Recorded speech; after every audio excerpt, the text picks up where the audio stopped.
Hello there, I'm Scotty. You're not. Once again, we are back with the Pick 10 special edition. We are reviewing Twister, handpicked by Big LT of Big LT Radio, the YouTube channel Big LT Radio. Hop on over there. After you know this video, of course, hop on over there and look at his channel. He's got video game stuff. You'll find Edge of Knee on there in some of his videos. You got food reviews over there. You know, like I do my Scotty Tries. He does food review videos. He's been doing them before I have. Well, we did them together, and then I had to step out because of this thing. I'm technically on a diet, and so then he's doing the food reviews by himself. With some other people sometimes.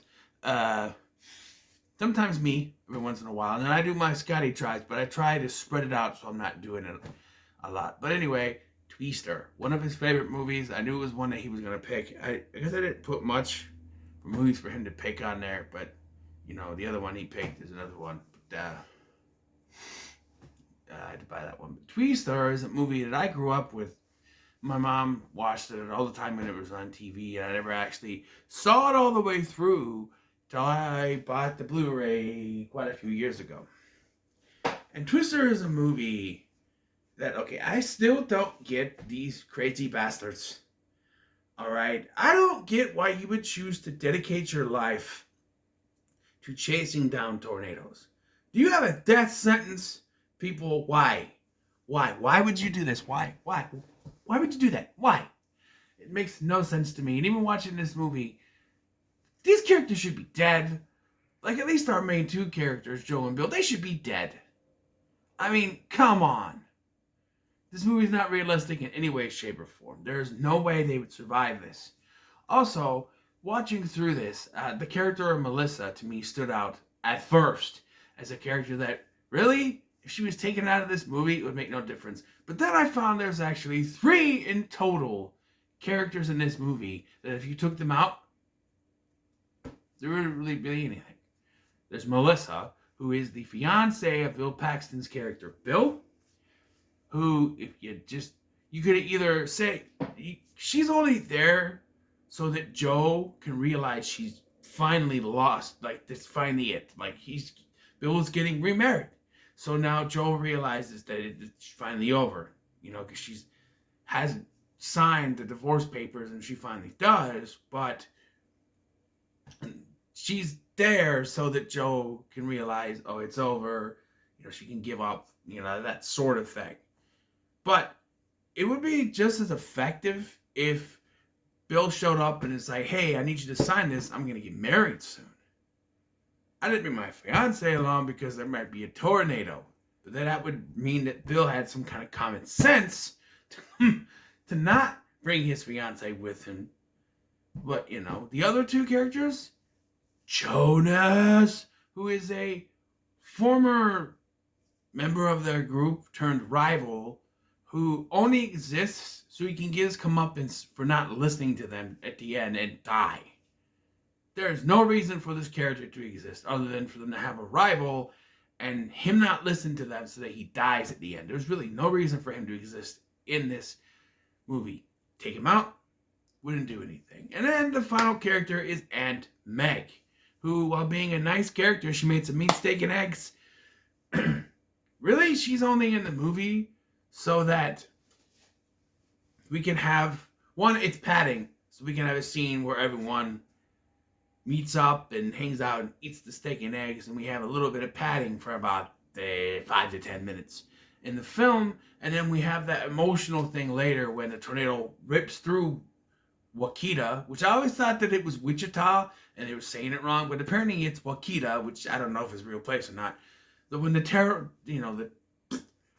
tornado rips through, we can, you know, oh no, moment, even though she survives, of course, but, you know, it's like the grandma in Night of the Twisters. If she wasn't in the movie, there would be no reason for them to go back and get back out there and have that scene where they're, you know, so if they didn't go back to get Aunt Meg, then they wouldn't be out and about when they released Dorothy. Dorothy, of course, is the machine that they created to release these trackers into the tornado so they can track the activity inside the tornado, which Jonas, of course, steals. Another, you know, thing. Well, he stole it, but it never gets used, so it's really not important that he stole it. Like, you take Jonas out of this movie, again, I think he's only there for padding to Did you not? This character is only in this movie to show up when they're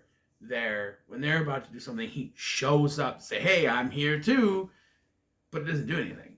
Like, what's the point of Jonas in this movie? Other than to have a scene, other than to have a rival, get his comeuppance, and die at the end. There's really no reason for this character to exist. More so than the other two, because, you know, Bill could have a fiance. That could be something. The aunt show that she still has family after losing her father, apparently. Did he die in the tornado at the beginning of this? I don't know. I don't remember saying that, but, you know, and she makes him eat steak and eggs, apparently. But, like, Jonas, there's really no point to him. There's no point to have a human antagonist in a film about a giant-ass tornado. And there's a lot of movies where you could say, oh, there's no point to having a human antagonist in that kind of movie. Zombie movies, there's always a human antagonist, and that infuriates me because you think the zombies would be enough. But for some reason, they always shoehorn a human antagonist. I've seen vampire and werewolf movies where a human character is more antagonistic than the vampires and the werewolves, and it shouldn't be that way. In this case, I feel like an F5 fucking tornado should be big enough to be the antagonist of the film. The looming threat of this force of nature. Something more realistic than any human antagonist in any film ever should be a big enough threat that you don't need a human antagonist to come in and go, No. Jonas is the most, and I said this at first, I thought it was going to be Melissa. And Jonas is the most unnecessary character in this movie. You don't need him. Melissa has her place. Aunt Mag has her place. Even though they're both equally unnecessary, Jonas is the most unnecessary character in this movie. Just saying. He's really the most unnecessary character in this movie. Back to Melissa, though. I also feel like she's not needed because, you know, what is the point of her being there? Like I said earlier, Bill could just say, "Oh, I'm getting married. My fiance is waiting for me," and then gets pulled into this whole thing where he rethinks that at the end and gets back together with Joe. Yes, there's still be that question of what about his fiance, and I do feel like they wrote her into this just so we could have that scene where she's, you know, I'm done. And the thing is, she even says she's not that mad about it, and I'm thinking, why? Like, you went out there with your fiance just so you could get the divorce papers signed, and then he's running off in the tornadoes that he says he's done doing it, but then maybe she realizes that, you know, this is his life, this is what it should be, you know, and it's not 100% completely Joe, you know, because also this life of chasing tornadoes, he said he was done, he's going to be a weatherman. Obviously, he's not done. He's been drawn back into this life, which, again, why would anyone chase after tornadoes is beyond me. You know, I'm just saying. And then there's Aunt Meg, right? I talked about her. She's also unnecessary, but she's also a nice presence to the film. Whereas with Jonas, they just got to keep showing up every time they're going to do something. They literally run into him at one point, just right there, as they drive through a cornfield to get to the tornado, literally right there, running into him, right? At least Aunt Meg is a nice face. She's a nice person. And she helps deliver backstory when they're like, you know, when they're trying to tell, I guess maybe, I forgot her name already. Melissa is supposed to be an audience point of view character because they tell her all the information about the tornadoes. and stuff. Maybe that's why she's in there. And in that case, maybe she is a necessity. They need someone to explain stuff to. Everyone here knows all about tornadoes. And we'll get to the cast in a second. This cast is fantastic. But maybe that's why she's in there. She's an audience surrogate, right? So maybe that's why. Because they explain tornadoes. The one we saw was F2, F3. And did it get any bigger? Well, yeah, that could be an F4. Is there an F5? They're like, yeah. Has any of you seen an F5? One of us. It's Joe, of course, because that's the beginning scene of this. Yeah, the cast. Besides Helen Hunt and the late, great Bill Paxton, rest in peace. We also have the late, great Philip Seymour Hoffman, also rest in peace. Sean Whalen, we may know as Frogurt from Lost. And also, another character from Lost. He was one of the Dharma Initiative guys. I saw him and I called out his name, but I forgot what it was. But he was one of the Dharma Initiative guys that was working under Sawyer or LaFleur, I forget his name now. But anyway, Sean Whalen, Also, People Under the Stairs, he's in that one too. And you have Jeremy Davies, also from Lost, and the fourth season, of Sleepy Hollow. I think it's the fourth season. I think. But, yeah. And he was also in the Elseworlds crossover for the Arrowverse and never came back again, despite the fact that they set him up to... I don't know, there's a lot of things they set up for the Christ Editors crossover that just didn't come to fruition. But anyway, and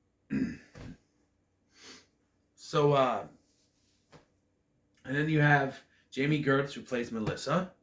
You may know from The Lost Boys, but I know her from the show I call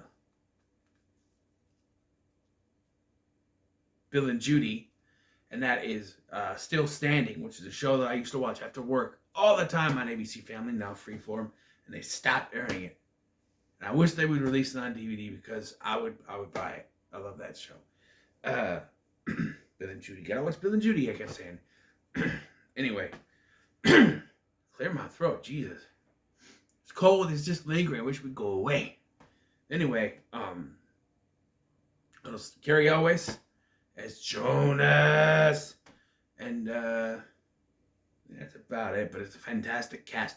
Philip Seymour Hoffman as Dusty, is probably the single greatest side character in any movie ever. He is fantastic. And yeah, most of this cast fantastic. The acting from Bill Paxton and Helen Hunt, fantastic. The acting in this is fantastic. The effects, however, a little dated. Like the tornado stuff looks decent, but then you have like exploding stuff, like Jonas and Eddie, their truck explodes, and it's the most click and add explosion that you had ever seen. It's like add the Wilhelm scream and it'll fit. The explosions in this not so good. And then even the part where Dorothy releases the sensors and it spins around, a little too CGI for my liking. Obviously, I'm not going to go plot for plot here because there's just so much to talk about.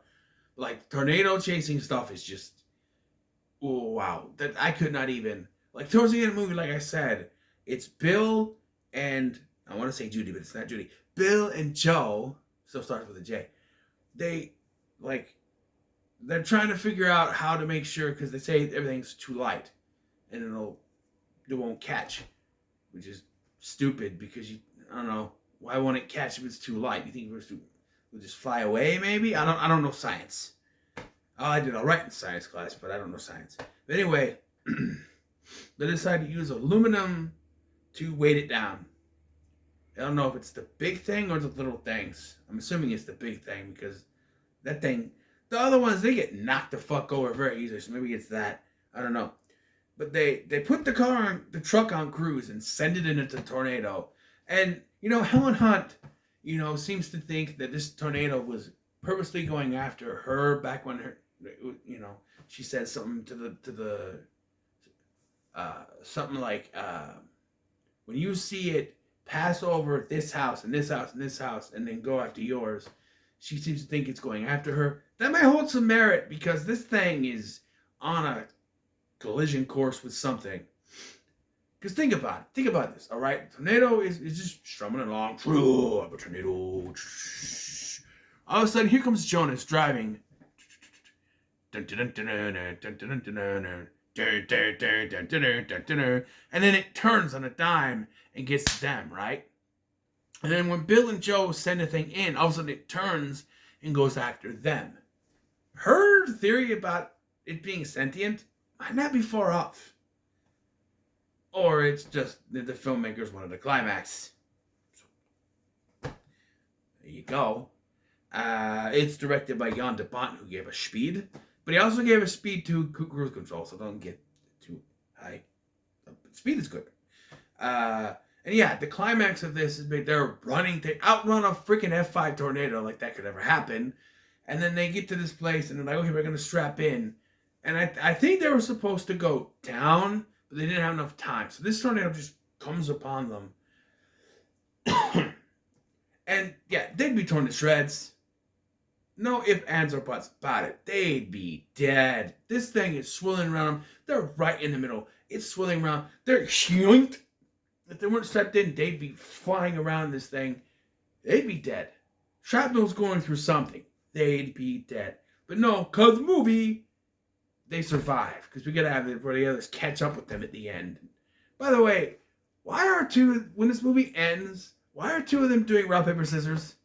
It's just the apropos moment, the appropriate moment to do rock, paper. Why? Like, I watched the end of this and they're all celebrating and stuff. Bill and Joe were going to get back together. They're going to keep doing this. Why, after almost dying, would you do that? But I don't know. But, like, they show this wide shot of everyone, and two of them are playing rock, paper, scissors. I'm going, out of everything that just happened in this entire movie, that's what makes me go, huh, why? To be honest, because why are they doing... Is it just that they said, hey, everybody do something, and we get this last shot, and so they're just doing a rock, paper, scissors? I don't know, but half of the stuff that goes on with this, I have not had nearly as close calls with tornadoes as these people have, and I don't want to be anywhere near a tornado ever again, and these people are just going to keep on chasing after them. I would just like to say this, in the words of the Sam the Eagle from the Great Muppet Caper movie, you are all weirdos. Also, horse! Those of you who watched the Nostalgia Critic review would know, because when they are running from this tornado, all of a sudden the camera close up on a horse.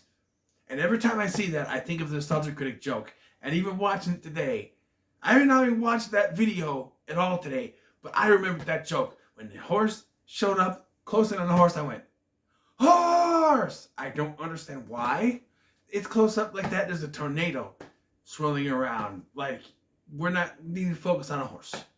All right? But still. All the problems I have with this movie does not take away my enjoyment of it. This movie is still very high up on the scale for me. And I'm going to say it's pretty good because it's damn enjoyable. Actually, it's so high up and pretty good that it just narrowly misses being a to the moon. Because even though I know there's three characters that are not necessary to be in it, they only serve to pad out the time here and there. You got to do that for some movies. It's enjoyable, you know. Probably one of the best forces of nature movies out there.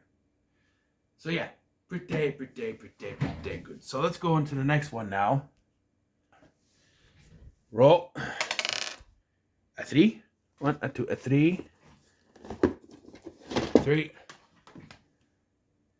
All right. What is it? Natural Born Killers. Go straight from Laramie. You go straight from Big LT to Eric. That's going to be jarring. Okay. At least it's a different order. which is nice. So gotta get the next one comes out. And again, it's the director's cut, just like with the other one, but this one, okay. Oh, beginners. There it is. That's the next one. So, what are your thoughts on Twister? I gotta start doing that before I roll the dice, but you know. Let me know in the comments below. Make sure to like, share, and subscribe. Thank you for watching. I've been Scotty, and I'll see you in the next one. I did that backwards. Thank you for watching. I've been Scotty, and I'll see you in the next one. There we go. And that's Nicolas Cage. Yeah. Oh, hold on. I got a phone call. Where's my prop phone? What's over here? Hold on. Hello? Yes, this is Scotty. Huh? Julie? Julie who? I don't know. Julie, who's the Julie? Julie, I gotta go. We got cows.